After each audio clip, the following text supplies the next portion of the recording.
without further ado, let's just get going. So the council update. So let's start off with the strategy council. So all the planning and much of the preparation for the DAO vote is now complete. I'm going to go into much detail on that a little later in the segment. We've completed all the token research and allocations. So we now have details on the specific wallets and the tokens due and all of that. I'm going to go into a lot of detail on that.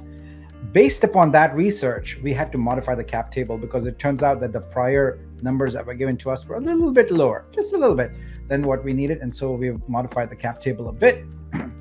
Although I won't go into any details today, I do want you to know that based on the timeline we have, it's very important for us to be talking to centralized exchanges now so that when we get to the point where we are able to list, that we are ready to go, and because that's important. But of course, all of that hinges on capital availability. And last but not the least, I want to talk about how we've added a validator team to the council. So that's part of the strategy council updates. The operations team in the strategy council has also been very, very busy.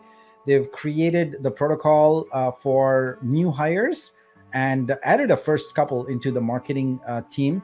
Now, keep in mind, this is all prior to sort of the DAO charter, etc., being in place. So this is that interim period where we are operating sort of loosely as a DAO, but not formally as a DAO yet.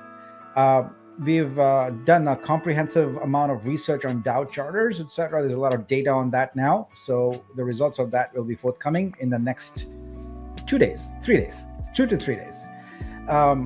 We've been working on streamlining our payroll process. It happens on the 15th and the 1st of every month.